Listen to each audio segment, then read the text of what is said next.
Mga idol, mapagpalang araw po sa inyo mga kagri, mga idol, at nandito po si Kaoben at pasensya na po kayo at medyo nabisi at kayo na kasi medyo mainit ang panahon, hindi po tayo makapagtanim hindi tayo po makapagtanim ng kaya ayun, tagulan na po at makapagtanim po tayo upisa na po ng taniman po ito kung kamuting kahoy para pagdating ng araw, mga Pasko siguro pwede na tayong magamit ng po.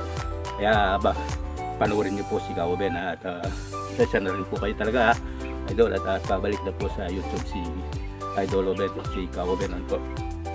So, ito po yung dulo. Yan. Dulo po ito yung puno. Ito yung sasaksak natin sa sa lupa.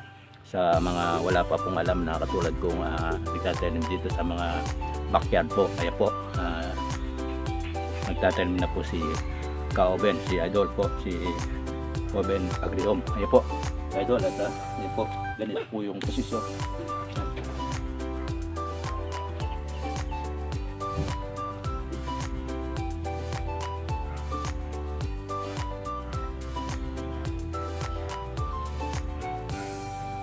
Po, meron pa po isa.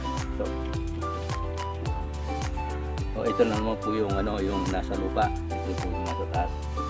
Ito yung puno, ito po yung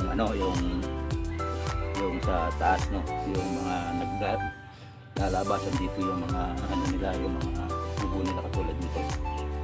Ako si po.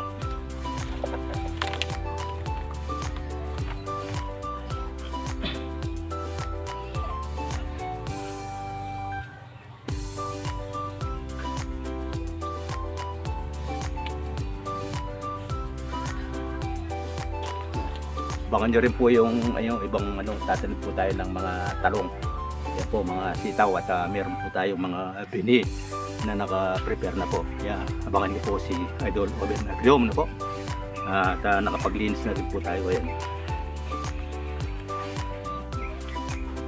Simula po ng yung umulan na po para makapagtanim po tayo kahit paano makalibre po tayo ng mga gulay at bawas po sa gastos.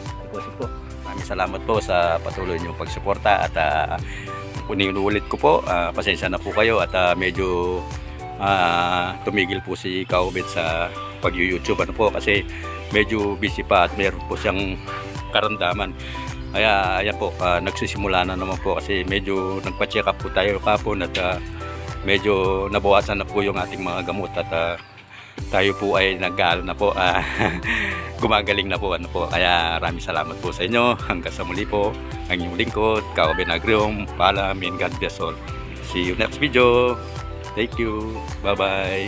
Ingat-ingat po tayo lagi. Yan po, tapos na po si Kaoben nagtanim at tignan nyo po na po at nakapaglinis pa po tayo sa ating bakuran at makakalibre po tayo ng mga gulay at pagkain dito sa aking manting bakuran po. Salamat po. God bless. See you.